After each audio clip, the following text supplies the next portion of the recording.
we're treasure hunting in Saint Augustine, Florida today. In 1982, this man named Byron Preiss wrote a book called The Secret, A Treasure Hunt. This book. In it, there were 12 different paintings that matched up with different cities in the United States. In each one, he hid treasure. One of those cities is Saint Augustine. Not going to walk through the entire thing of how people have gotten to that, but it's definitely Saint Augustine. Maybe I'll do another video on that.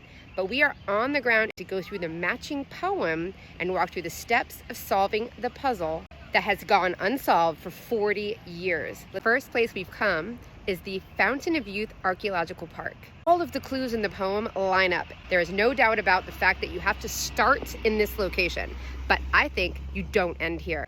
First line of the poem says, the first chapter written in water. At the entrance of the archaeological park, it says, the first chapter of our nation's history. The Fountain of Youth, so written in water.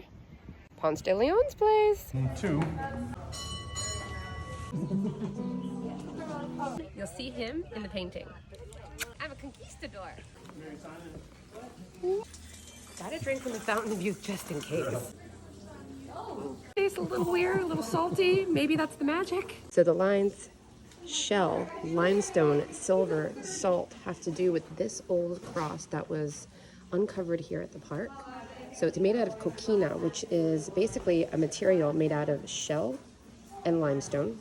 This cross is 15 stones long, 13 stones across, representing the year 1513 when Ponce de Leon landed. And then the silver salt refers to this silver salt cellar that was supposedly found by the cross and possibly owned by Ponce de Leon himself. Now that we know that this line refers to this area and this cross, what could Byron have meant by it?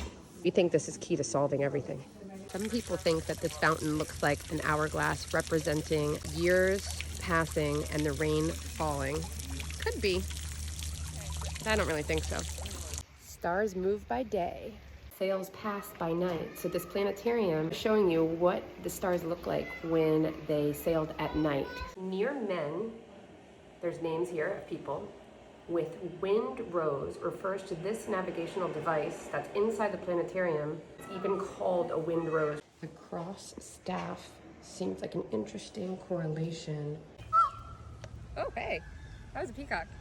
Welcome to the village of Saloy. The last 5 lines of the poem, if you look at the first letters, spell S-E-L-O-Y. Saloy, we're in the village. Bye. Oh, thank you. High five. So we're here in the Saloy Village area of the Fountain of Youth Archaeological Park.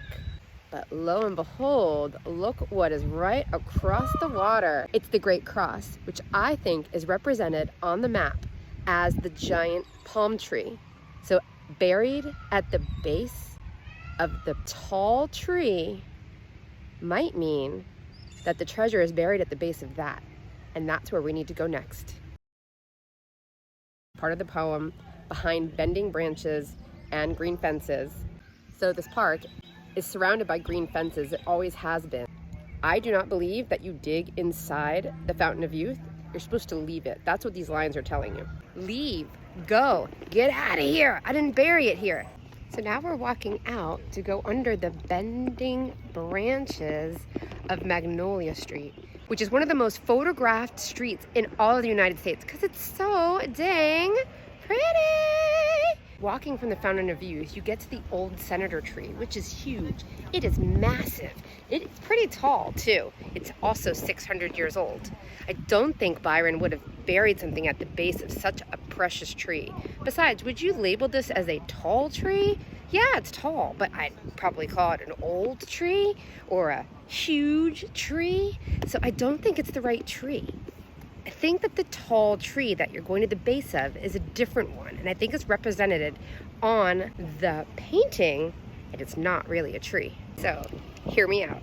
What if the base of the tall tree is the base of the Great Cross, but you have to find a specific time to dig because you need to treat it like a giant sundial. The time that I really resonate with is 1513, the year that Ponce de Leon came and discovered Florida, specifically Saint Augustine, right? So if you wait until 1513 p.m., which is 3:13 p.m., and in the month of April, which is where we are right now, this is Easter weekend, he discovered an Easter weekend, right? Like, couldn't be more perfect. If you wait and you see the shadow that it casts, I was hoping it would be X marks the spot. That's not really working out, and let me show you why. X marks the spot in the water. No way that he would have buried it in the water. Like, it would have been washed away by now, all the hurricanes, even if it was low tide. No, that can't be it. But it's at the base of the tall tree. So if you just dig where the shadow is pointing in the grass, that could be it, guys.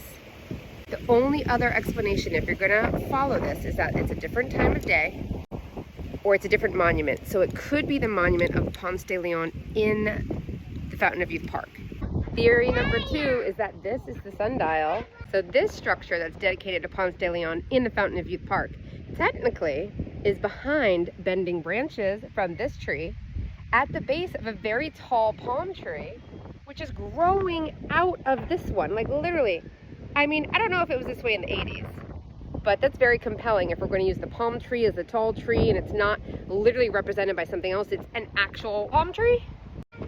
Couldn't be in 2 places at one time, so it's a little after 3:13, but you can see the shadow points like an arrow. Just moving it over a click, pointing to the burial spot at the base of this tall tree right about here. We also use 403. I guess he came on April 3rd, 928. That was the date in which Saint Augustine was named, but that was in the year 1565. What do you think? How funny that I was talking about the sundial and just random tourists heard me and they're like, oh, how did they use this as a sundial in 1513? They were bought in. They don't even know why I'm talking about it. I wasn't gonna tell them though. Got you guys talking about the sundial now? What about it? What do you think? Just curious how they told time with it. Yeah. And how they built it. I mean, even if we don't find the treasure, how beautiful is it to go through all of this history? We've never been to Saint Augustine before. Experiencing this through the hunt. Thank you, Byron Preiss. You are priceless. So is the treasure. We might not find it, but we found something even greater. We found knowledge, we found experience. It's the most beautiful time of year in Florida right now. Glad we're not doing this in August, but we might do it again in case that's the date we should be here on Saint Augustine. But wait, forgot to cover a couple lines of the poem, so here we go. Moonlight and teardrops could actually refer to the Fresnel lens that the lighthouse uses here. And then the light from this would go all the way to the Great Cross and to the Fountain of Youth Park. The end. Thanks for watching.